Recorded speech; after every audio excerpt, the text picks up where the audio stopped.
welcome. So my name is Dario, and today I'm here with Matthias, or Matthias. We were discussing how to say your name, because I think that also you are used to get your name butchered.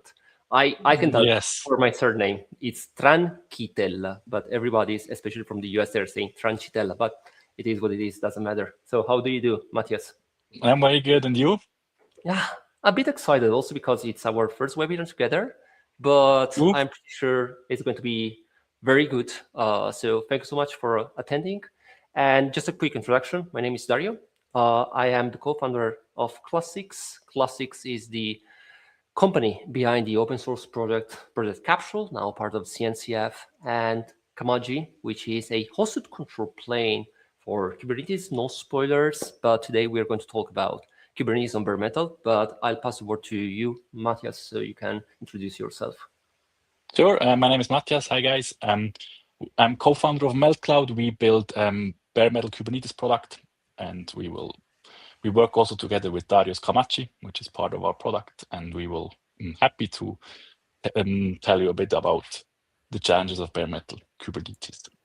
Yeah, that's great. So we already have our slides, and just a brief introduction. I'll be the webinar host. There are some information. So we are live on LinkedIn, so spread love, share the video, comments with any questions. We have the slides, and also the recording will be available to the attendees. So if you haven't subscribed on the event page, so we can send you all the material, no spam, we promise.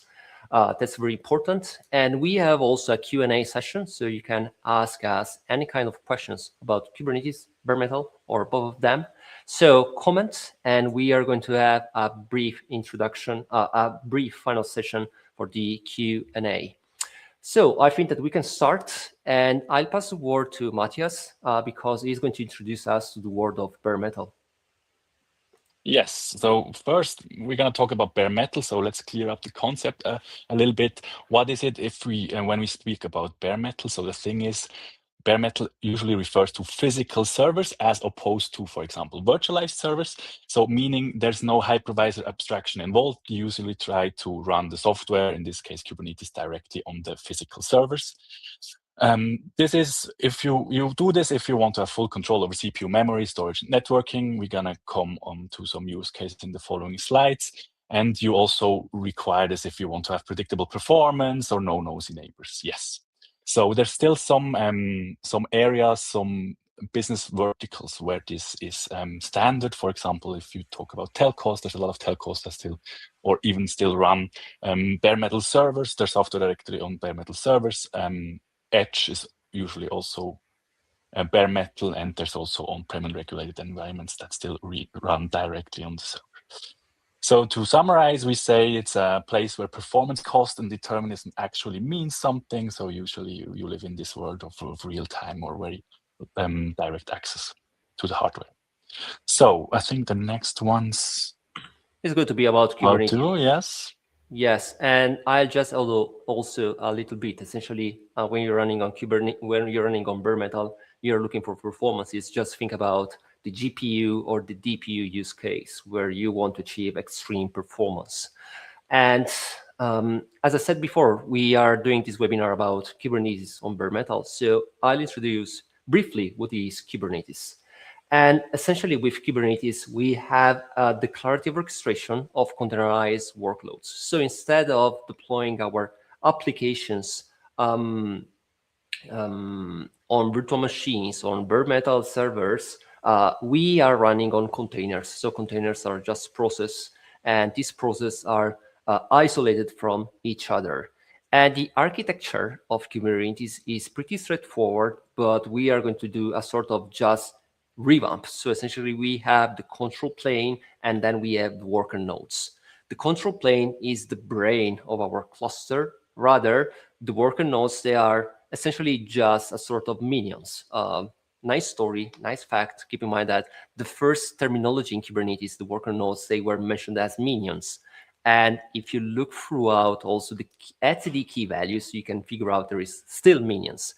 But gossip apart, essentially the control plane is pretty vital in a distributed system like Kubernetes, because if you lose the control plane, you're losing the entire cluster. The workloads, they will be always up and running, but you're losing the orchestration, the high availability. And the reason is that it has been designed, Kubernetes, from day zero to be the engine of a distributed system.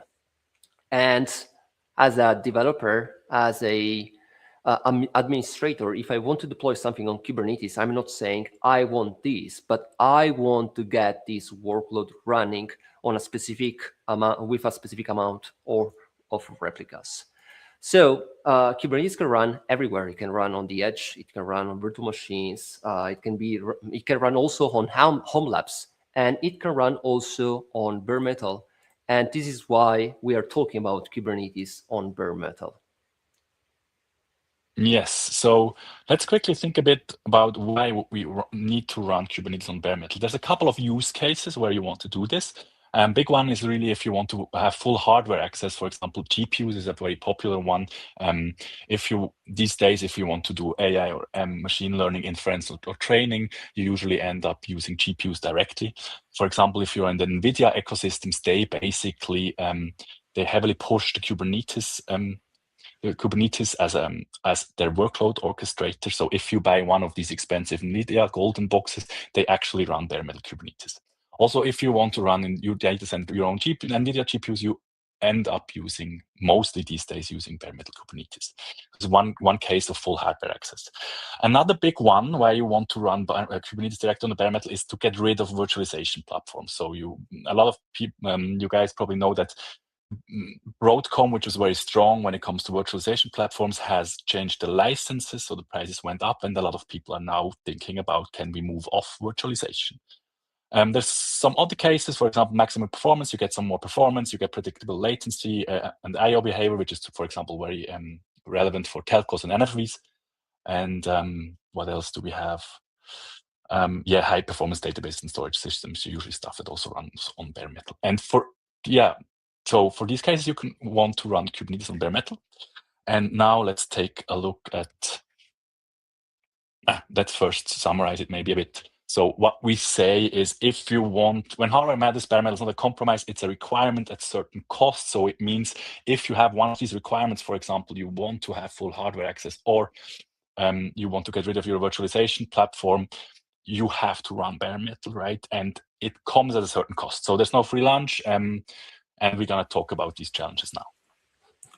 I love the reference, also because I didn't study IT. Honestly, I studied economics and law, and no free lunch is by Adam from the Austrian economics school. Anyway, let's talk about the cost of Kubernetes.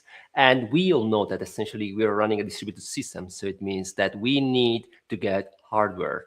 And the control plane, essentially, it's hardware. And since we are running on bare metal, we are facing what we called, I didn't invent this terminology, but it's the control plane tax.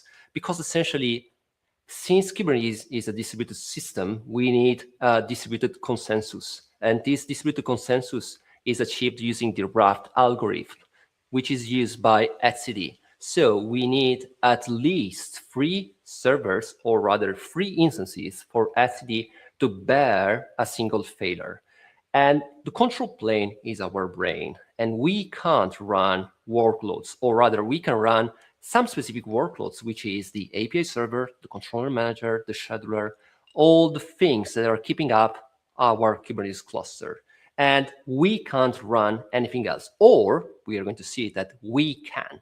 But in the end, if we think about the bare metal, essentially the control plane is going to be very, very expensive. Mostly because it's in idle mode, waiting just to bear a failure. And essentially, when you have just a single cluster, it's still acceptable, I will say.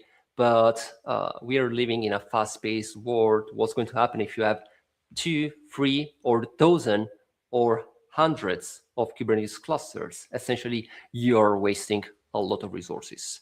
And essentially, yes, this is the model. You have the control plane nodes here for one cluster with etcd, API server, and then all the worker nodes. Do you agree, Matthias? Yes, I think that's a good picture. Yeah. It's We not an get, infographic, but the main yeah. problem you see here is that the more clusters you manage, the more costs you have to bear. And besides that, also, there are plenty of other reasons why it costs. And I'll ask to Matthias, which has a broader experience on bare metal, but essentially these are physical servers. They are consuming not only electricity, but they are consuming also operations. Yes, I think that's where it gets interesting. So if you want to run Kubernetes on bare metal and your control plane nodes are going to be bare metal, it means they're going to be dedicated physical servers. So you're going to need at least 3 dedicated servers per cluster as control plane nodes. And what's interesting is that if you're in the data centers, these servers these days actually they're bigger. The thing is, data centers the servers have become more dense over time, and you get the best bang for your buck with servers around 1, 2, or 4 terabytes of RAM. So usually, if you go shopping for a server, you're gonna see that the smallest servers they start somewhere with one server CPU, maybe 32 gigs cores of RAM, and it's gonna start at 128 gigs of RAM or more. And since they take up space and heat and valuable space in your data center, you want to use that space wisely. So it doesn't make sense to buy smaller servers than these 128 gigs of RAM. But the thing is, these etcds, these control planes that you have seen, they're actually pretty lightweight.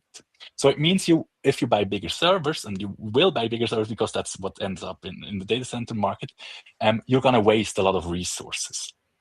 So that's what we say here in the slide. Control planes only use a fraction of the capacity of one data center server. So they're usually too big. So that adds up quickly. If you have a couple of clusters, for example, if you have 5 clusters or 10 clusters, then you have 30 servers that are just underutilized hardware that use energy, space, and also these are physical servers. They need someone to take care of them. If a hard drive fails, somebody has to replace them. They have to have firmware patches, all these kind of things. It's very So that's interesting, what we say. Matthias. Yeah, Sorry, sorry, go sorry, ahead. but it's very interesting also because you said you can't buy smaller servers. Also because there is a huge scarcity of of goods essentially. So I remember that there were some small servers, but now also with the price increase of the hardware and of the memory, is very hard finding also that kind of tiers because of course it's a matter of scale economy. The bigger the servers, the more cheaper they are. So in the end, also, if you are able to find smaller servers, you're still consuming rack space, which is very vital in a data center. Yes, and also very interesting, one thing that people don't take into account when it comes to cost of service is usually also network ports, right? If you have small servers, we did a calculation. For example, if you have 100 smaller server instead of 20 big ones, you need more network ports. And network ports in data centers are also expensive. Then you have GBICs and cables, so this is going to be an interesting calculation. It usually goes up. Like more bigger servers are better than small, a lot of small servers. That's the data center economics. Yes. The hidden cost of The Kubernetes on hidden bare cost metal. that we call it. Yes.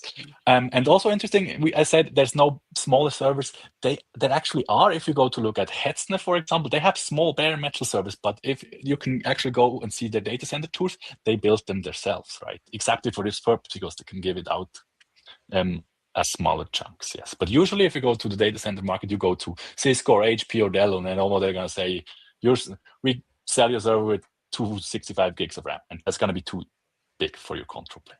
Yes. Yeah. Very interesting, not only for the control plane, but also for the worker nodes, because the challenges I see with Kubernetes on bare metal is that Kubernetes essentially is made of 2 components. We have the control plane, and then we have the worker nodes. So what we are going to do is to focus on how to optimize the control plane, and then we will discover also that we can optimize also the worker nodes. And before doing that, we need to understand if there are some alternatives to optimize the control planes on bare metal. And I'm sharing my perspective here because I'm very active in the community. I engage discussions with a lot of people. And I saw in real life that essentially when you're running on bare metal and these servers are very huge, they are doing a mix and match of the control plane with the workloads. So you can do that. It's very good. But the problem I see here is not a matter of resource optimization, which is fine, absolutely fine. In the end, more increase, if you are able to increase the density, we are all happy. But the main problem is about security, because essentially a process is running in the control plane, and if it's just one single tenant cluster, it could be pretty good, even though maybe your CISO wouldn't be happy regarding security. And the second problem is also about the resources, because with bare metal, you unleash a lot of power, a lot of CPU, and also a lot of uplink. And one of the issues I see here is that you could get a workload saturating the uplink, or one workload that is able to trigger a kernel panic for any reason, maybe a faulty kernel module, and essentially you're creating a denial of service with your own workloads. And that's the reason why when we are running Kubernetes in the traditional way, we are getting taints on the control planes. It's not because Kubernetes is bad and they want to let us consume more hardware, more resources, polluting the world. No, there is a reason for that. So a noisy workload, the famous, the inglorious noisy neighborhood problem, is the root cause for the cluster being destabilized. So you can do that at your own risk. Another option is to virtualize the control plane. And this has been discovered by me on LinkedIn. And I'm very grateful for this community, essentially, because essentially you're running still the worker nodes as bare metal. But as you said, Matthias, the main problem is that the blades, the servers are too much huge. So what we are going to do, we are going to virtualize the control plane. So instead of using free blades for the control planes, we are just using one. We install an hypervisor, we run virtual machines, so we are happy.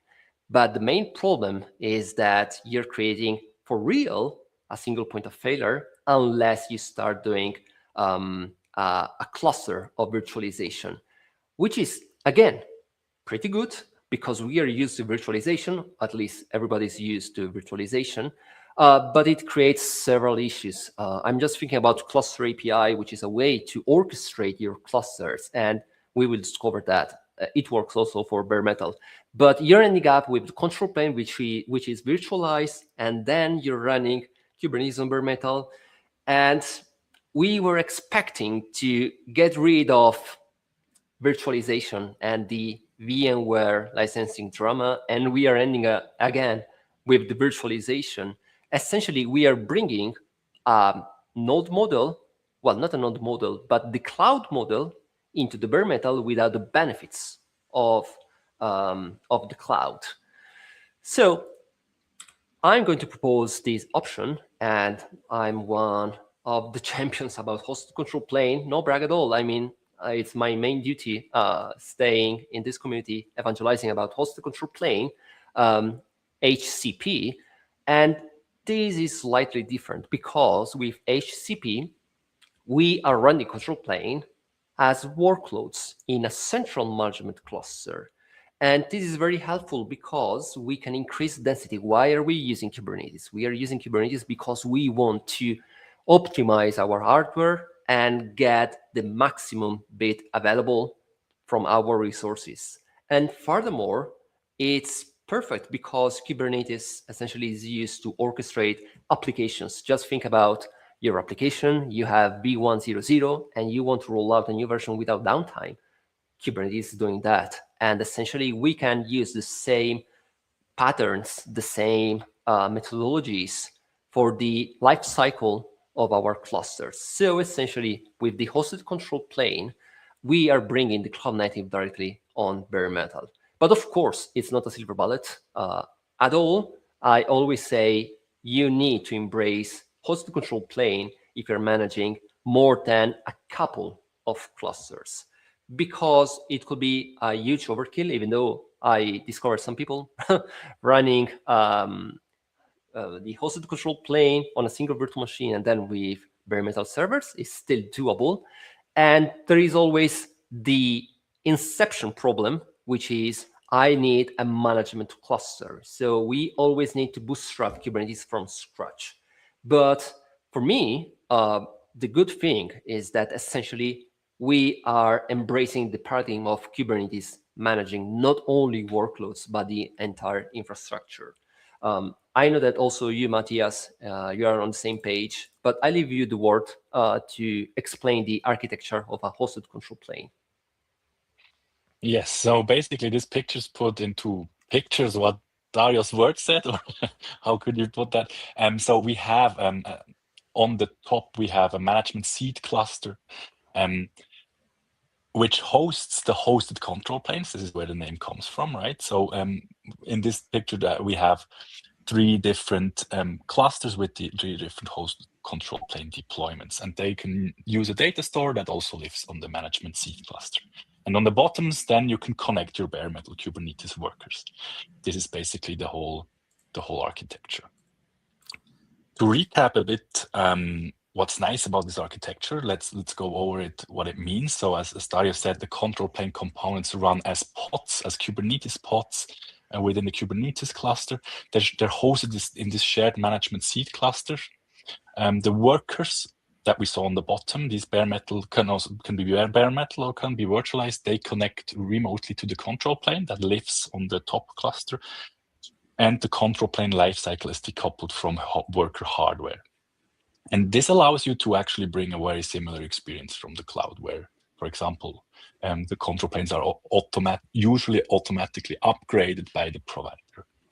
So, and the nice thing, yes, let's talk about the problems that are solved with this pattern. The first one is the hardware waste. We talked about these underutilized on these underutilized servers that are used for control planes. Now we can actually make more efficient use of that. We can have a shared pool of bare metal servers and use the HCP pattern to slice them up as needed. For example, you could have a small HCP with 2 gigs of RAM and the production one with 16 gigs of RAM, and they would all use the same bare metal server pool. Also, we can contain the control plane sprawl a bit. So if you have dozens of clusters, if you have 20 or 30, they usually can live on the same management cluster, right? They can use the same underlying hardware. And also, what's nice is the operational burden gets a bit less because you can use Kubernetes primitives for that. But let's switch one slide. I think we covered that. Yeah. As we said, the higher density is really nice. That's the waste thing. So we can pack these management clusters with a lot of HCP, so we achieve a lot of density. We use these big servers actually. We can buy big servers and use them, split them up. Faster provisioning. Since these are just pods, we can actually create new clusters on these shared management clusters in seconds or minutes. Before, if we run them directly on the metal, we have to buy new servers or install new servers to get a new cluster. And what I think is the nicer thing about this is we can use the Kubernetes primitives that we know to orchestrate workloads to actually orchestrate these control planes and data stores. For example, we can use operators, or we can use deployments, or we can use stateful sets and PVCs. This helps us a lot. We can codify that. And yes, there's a couple of projects out there like Hamachi that do exactly this. Yeah, absolutely. Especially regarding the storage, because in the end, the more clusters you have, the more operations you have, like backup and restore, the maintenance. And essentially, if you can roll out upgrades like you're doing with Kubernetes to bare metal, is absolutely great.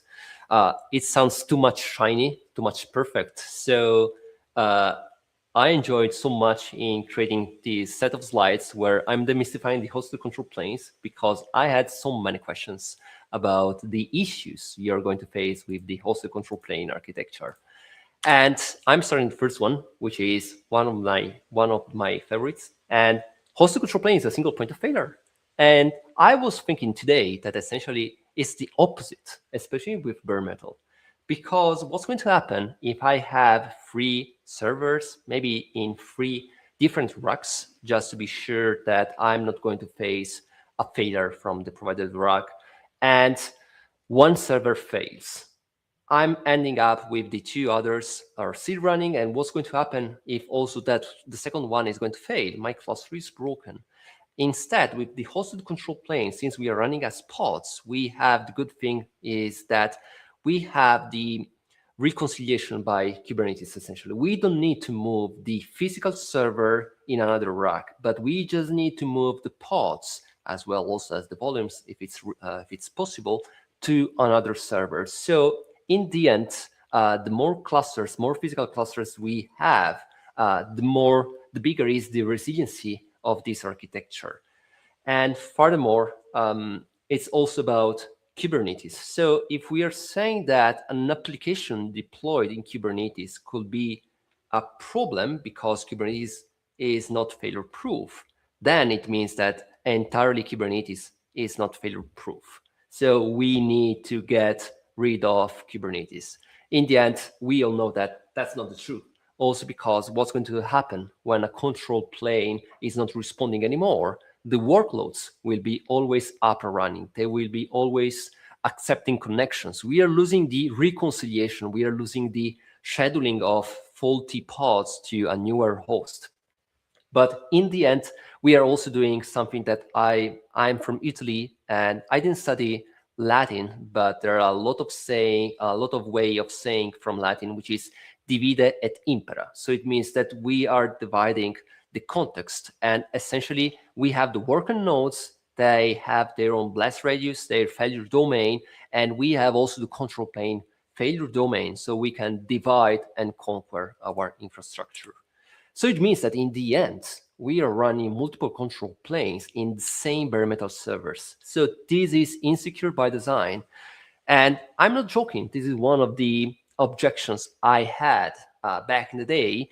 But the reality is that if we are saying that, it means that Kubernetes is insecure and we shouldn't run Kubernetes. Just think about the pods. We are running multiple workloads in the same cluster, and we are dividing by namespace. And in the namespace, we can enforce the RBAC. We can enforce the network policies. So essentially, we already have Kubernetes running everywhere. We have Kubernetes in the fintech sector. We have also Kubernetes on the air-gapped environments by military services. So essentially, it's already secure. What we are just doing is that we are deploying the control planes as applications. And of course, that cluster must be secured. And we have all the primitives like the resource quotas, the network policies, the limit ranges, all Kubernetes API primitives that we can use for the infrastructure. So it's going to be a huge plus because we are going to reuse the same tools, the same knowledge we had to secure our software. But yeah, sounds too much shiny. So it sounds too much new thing. Who's going to run this stuff? And reality check is that hosted control plane is out there since 2017. I've been informed that the first edition of Google Kubernetes Engine, which has been the first hyperscaler offering a managed Kubernetes service, was running on the same concept of hosted control plane. The code wasn't available and still is not available. But if you ever run Kubernetes in Google Cloud, you were running essentially on hosted control plane, not for the bare metal. They were running virtual machines, but you're getting the point because we are talking about the infrastructure. And furthermore, I'm speaking on behalf of Kamaji, which is adopted by the names you can see in this slide. But essentially, NVIDIA, which is the technology company, the most influential technology company in the world right now, they built the Docker Platform Framework, so DPF, to orchestrate DPUs, which are bare metal, more or less. Yes, bare metal network cards, let's call it that way, essentially on top of Kubernetes and on top of the hosted control plane. And if you're based in Europe, you can see OVH Cloud, Ionos, but also Rackspace from the Americas. And there are also other providers from Southeast Asia, which are offering a managed Kubernetes service using the hosted control plane. And just a small advertisement here. In the upcoming weeks, I'll be in London along with Leonard, an engineer from Mistral, which is leveraging the concept of hosted control plane and Kubernetes on bare metal, where we are showing how to orchestrate bare metal with Kubernetes, and it's going to be very, very interesting. So essentially, in the end, hosted control plane is not a theory, but it's a concrete implementation. I wouldn't say ruling the world, but preparing to rule the world. So with the hosted control plane, we are solving several problems for bare metal. I wouldn't say it's a silver bullet. As usual, it depends. And using another Latinism, cum grano salis, it's like the salt. You have to use that very wisely.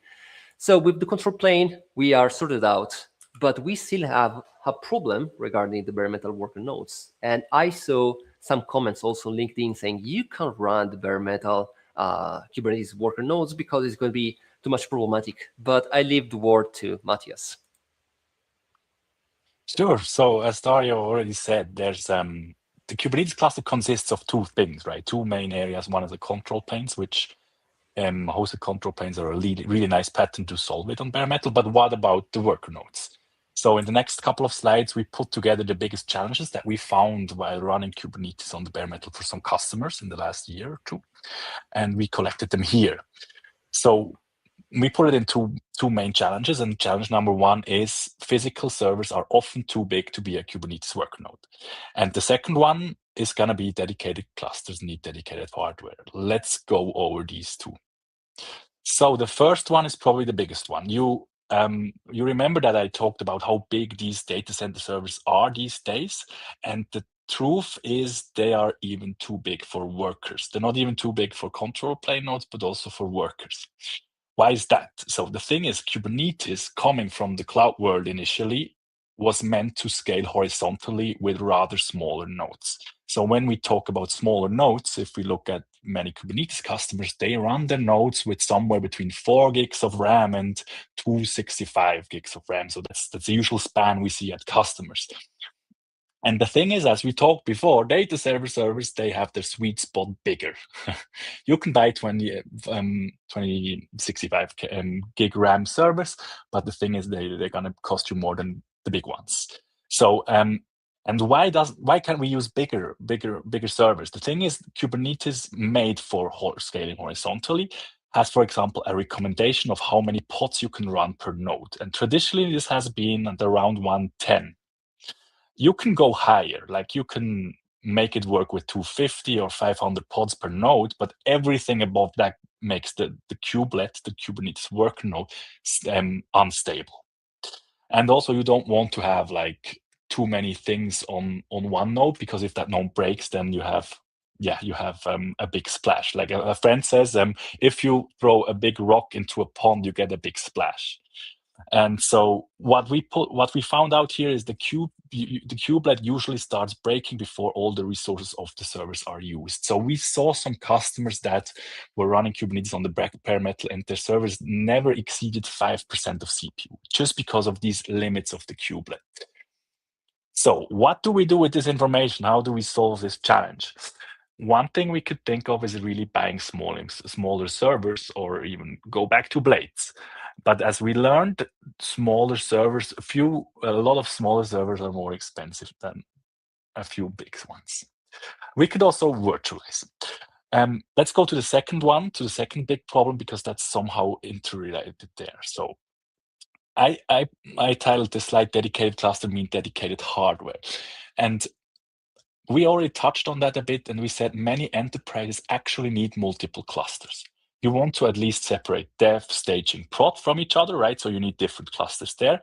But these days, the industry also started to give different project, different clusters. Reasons for that can be, for example, if you have bought some software from third parties and they have an operator which requires higher privileges. So you cannot put them on a shared cluster. They are better isolated in a dedicated cluster. And also some big applications might be of the size that they deserve their own cluster, so they can have their own upgrade lifecycle. There's different reasons to give out dedicated clusters. So a lot of companies, big enterprise, usually end up with something between tens and hundreds of clusters. You want to keep the number low, but it's gonna be more than 3 usually if you're an enterprise with a certain size. And now, if you want to run 10 clusters and the bare metal worker nodes are physical servers, each cluster needs dedicated physical servers, right? And usually you need more than one because you want to have high availability, maybe across racks or across zones. So every cluster has a certain footprint. And now this footprint might be 4 physical servers.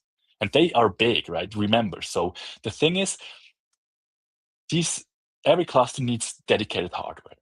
And this means that if you want to create a new cluster, you actually need more hardware. And hardware lease times going to be in the weeks on the month. You can have some spares, but it still means they have to be racked and installed.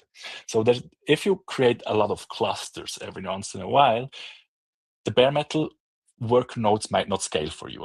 We've seen that with a lot of companies, right? They want to create maybe a couple of clusters 2-3 times a year or just for testing. And then it's not flexible enough with bare metal servers.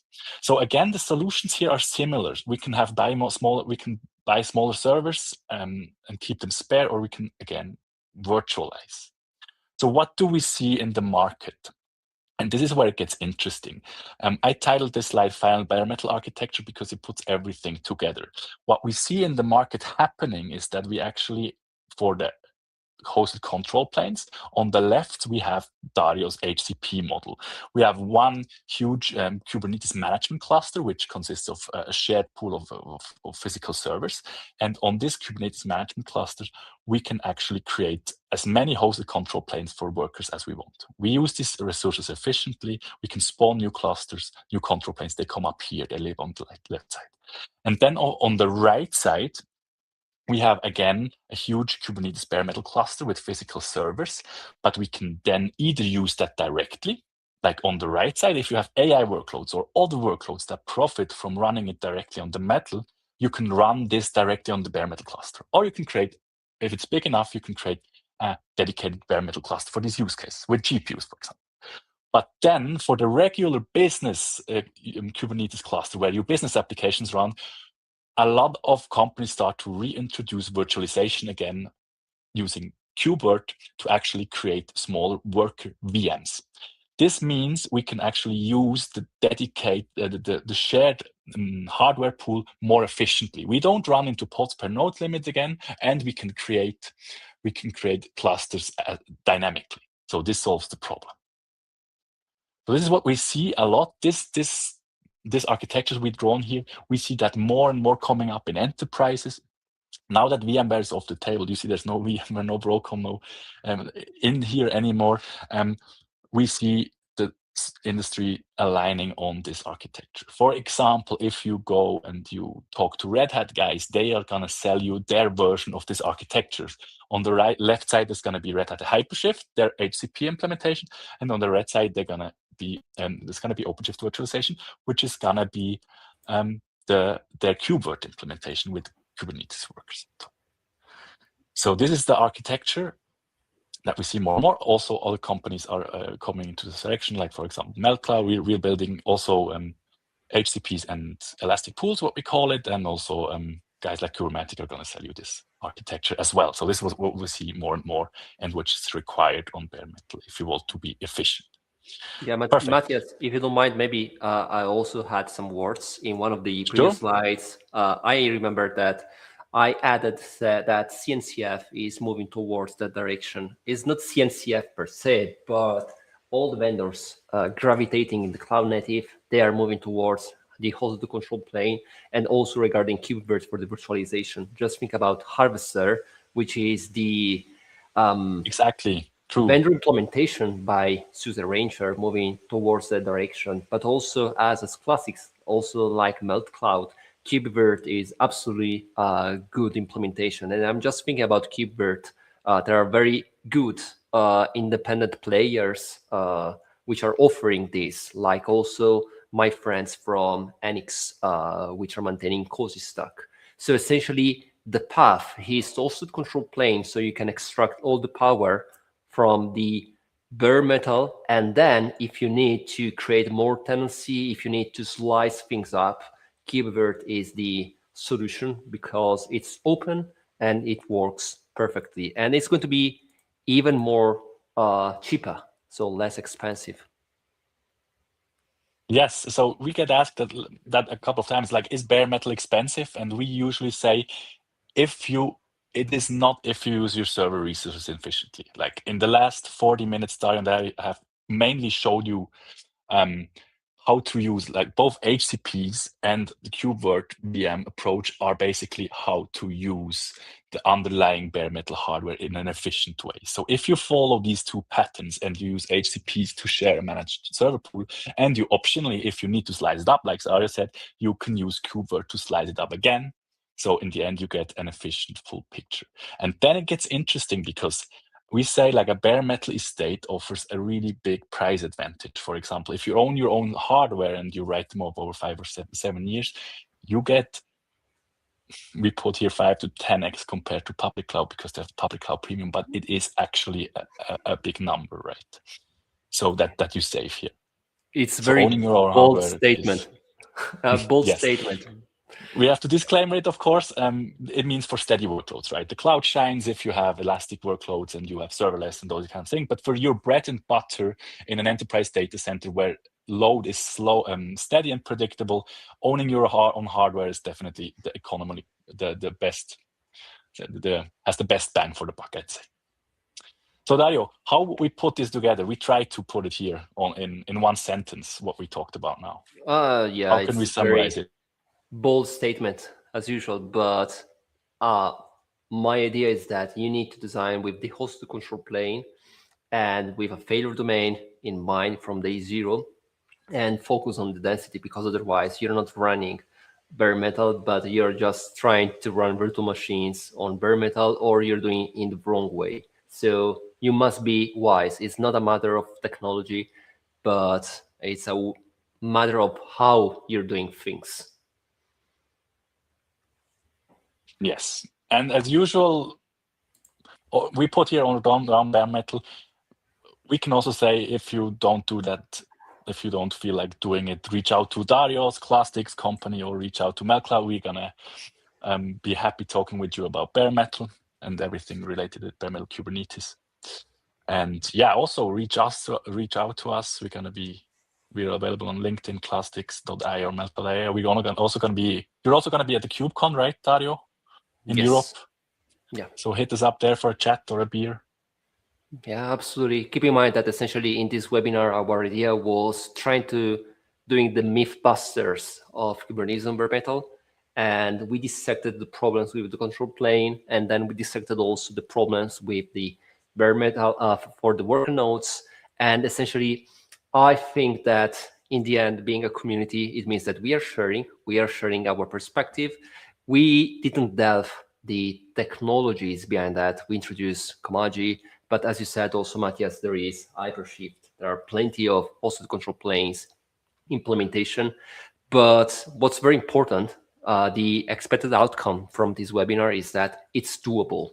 And it can be done, but it must be done in the correct way as anything else. I mean, otherwise you're shifting the problem from one layer to another. And bare metal is a lower one, which is good maybe, but at the same time also it could be very, very explosive, because if you're losing the bare metal, you lose everything. It's not like an hypervisor. So I think that now the Q&A session is open. So we are live on LinkedIn Live. We should be live also on YouTube. And you can type your question in the comment section, and we are going to read that in live. And also, I was checking that we have Abib from Nigeria. Nice to meet you. And also Anders Johansson. I hope that I didn't butcher the surname. I'm sorry, I'm Italian. So sometimes I'm saying the wrong names. Okay, I was checking also that we have one question. It's a private question, so we can share the name. And I think it's for you, Matthias, because it says, we want to get rid of virtualization, but you tell me I need to virtualize again for the workers. Huh. That's a good Yes, question. that's actually a very good question, right? We said one of the goals is to get rid of the expensive Broadcom stuff in your data center, and now I'm telling you, if you want to use your workers efficiently, you have to use virtualization again. And it's a very good point, and I think the big difference here is that you don't need a virtualization platform per se. What happens now with the KubeVirt part that you saw on the right side is that they become part of the product, right? So they're hidden from you to a certain extent. So you don't have to buy and maintain a fully fledged virtualization platform for all use cases, but they're like a how do you call it? Like a use case specific tool to achieve the Kubernetes virtualization. Also, workers are stateless, so it's way easy to have virtualization for stateless workload than for SAP HANA system with a lot of state. So yes, it comes back, but I think as a part of the puzzle, not a dedicated platform that needs to dedicate people. I think also my two bits here, and I will say that if you're used to VMware, you need to deal with VMware, and then also dealing with Kubernetes. Instead with KubeVirt, essentially we are reusing the same concepts of Kubernetes. So we running virtual machines with the concept of pods. So we can easily debug the controllers. We know how it works, the life cycle of a pod. And I'm not saying that KubeVirt is just a cheap version of VMware, of course not, because VMware is a very mature product, but it's doing the job, as you said, Matthias. So essentially, it's pretty straightforward to understand, and especially it works. And this is the best thing, as I said. Virtual machines, the virtual machines can be stateless, but if you need storage, you can reuse the storage provided by Kubernetes itself in the management platform. So you have all the benefits because you have Kubernetes doing the backup and restore of the volumes also of the virtual machines, when instead in traditional setup, you have the backup restore of the infrastructure and then of Kubernetes itself. So the domains are totally decoupled. And here, instead with this architecture, everything is all together. So a single unified procedure. We have two interesting questions in the chat. I think the first one you could answer there, Dario. I think you built the cluster API. Yes. Right, didn't Yes. you? Right. I'm reading the question. So can't we also leverage the same tenant control plane Kamaji and KubeVirt for a multi-tenant solution? Yes, of course. Keep in mind that Kamaji is not a webinar about Kamaji, but rather about the hosted control plane. And I'm speaking on behalf of Kamaji because I'm the maintainer, so I'm biased. But yeah, we have several adopters, and Cozy Stack is one of the examples, but also Met Cloud, example generic. So you can run Kamaji as control plane implementation, and then you can create the virtual machines with KubeVirt. And Melt Cloud is doing that. Also, Cozy Stack is doing that. There are several other products, also commercial products, that are doing the same thing. Maybe not with KubeVirt, but also with the same concept. So absolutely, you can do that. And also, as Classics, we are committed into distribution of KubeVirt entirely based on Kamaji. But I don't want to talk about Kamaji about Classics. Let's talk about stuff. Let's and there is talk about another question. vCluster, huh? Yes. Let's talk about the other product then, huh? I can't speak on behalf of Okay. vCluster, but I'm very friends with Lucas and also the CTO of vCluster. I'm sorry, I don't remember the name, but I spoke recently with Lucas. But yes, you can do that. vCluster, you can connect also worker nodes. It was born, if I recall correctly, regarding dev environments. So hosted control plane, but for dev environments, using the shared infrastructure of the management cluster. And recently, they started also supporting the bringing of nodes, so acting as a hosted control plane. So you can do that. And they have also their commercial offering. They're not relying on KubeVirt. They're relying on private node or virtual node. I don't remember the name. It should be virtual Yeah, I think node. vNode. It's vNode. vCluster vNode. Same naming, of course. But yes, that's also another player besides Hypershift, Cosmotron, Kamaji. What else I don't remember? But yeah, there are several solutions out there. It's about the architecture.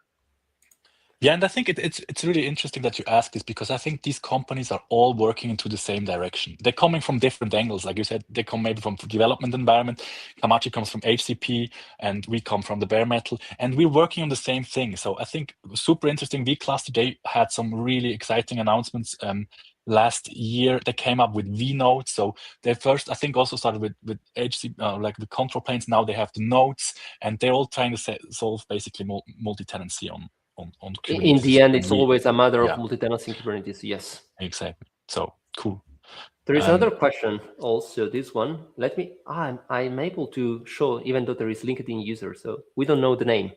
Will it be possible to experiment hybrid solutions for workers, multi-cloud bare metal providers, and multi-regional nodes? Matthias. You're the specialist on that one. We usually do bare metal in the data centers, but you can do it. So the thing is, as you've seen in the HCP architecture slide, as long as you have connectivity between the workers and the HCP, correct me if I'm wrong, Dario, the HCP nodes, you can do it. So if you have connectivity across these layers, you can run your workers wherever you want. Be aware that usually with CNN, they also need to connect to each other. So you have to have connection between these two. But nothing stops you from doing that. People could say, yeah, we have HCP somewhere, and then we have bare metal for the steady workload, and we have for the auto scaling, we use the cloud. You could do that, right, Dario? Have you encountered anyone doing it already? Yes, I'm speaking again on behalf of Komaji, and we have several use cases. The most traditional one is that you have Komaji in the data center, and bare metal worker nodes are there. But we had also a different use case. So having the chance to have burst capacity in the cloud. So in the end, you would like to connect worker nodes and from the cloud to bear the missing capacity, because maybe you have traffic spikes, or maybe because you are having issues with your data center. And they could be even vice versa. So you can have worker nodes, bare metal, or in the cloud, and the control planes they could be in the cloud or on-prem. It's always just a matter of network visibility. So if everything is flat, so layer to stretch it, it can be done. But also, I discovered that one of the adopters of Komachi, they are building a CDN on top of hosted control plane architecture, and they are connecting multiple devices together. They are not devices, but they are POPs, so point of presence on the edge, and they are creating a flat network on top of WireGuard. So they're doing VPNs, tunneling between the nodes. So even though you're not in the same subnet, you're doing some sort of software defined. The main issue is about the tooling. So the technology is not a big problem. I discovered that writing code or writing integration is pretty straightforward, but the main problem is making it usable. So I'm a huge fan. I didn't discuss with Matthias regarding Cluster API. I'm a huge fan of Cluster API, even though there is a learning curve which is very how to say it in English? It's pretty straight, so it's very hard. Pretty steep, I think. Yes, it's not easy. It's steep. Yeah, it's not easy. But when you're used, it's absolutely great. The main problem, and I'm not blaming Cluster API community, which is doing a great job. Also, on the recent announcements of 1.12 release, there is also the in-place upgrade of the machines, which is absolutely perfect for bare metal. So many kudos to the community, and I will say also ciao to Fabrizio Pandini, which is one of the lead maintainers.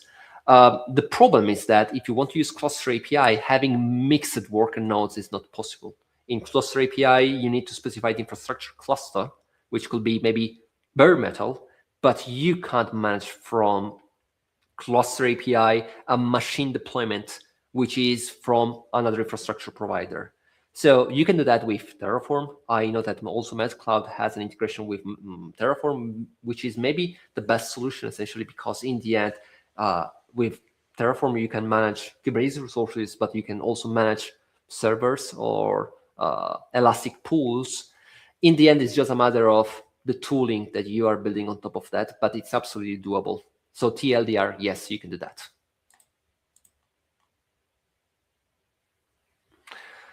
Okay, I'm seeing that we don't have any further questions so far, so I think that we can wrap up the meeting here because it was expecting to last 1 hour and we are nearby 1 hour.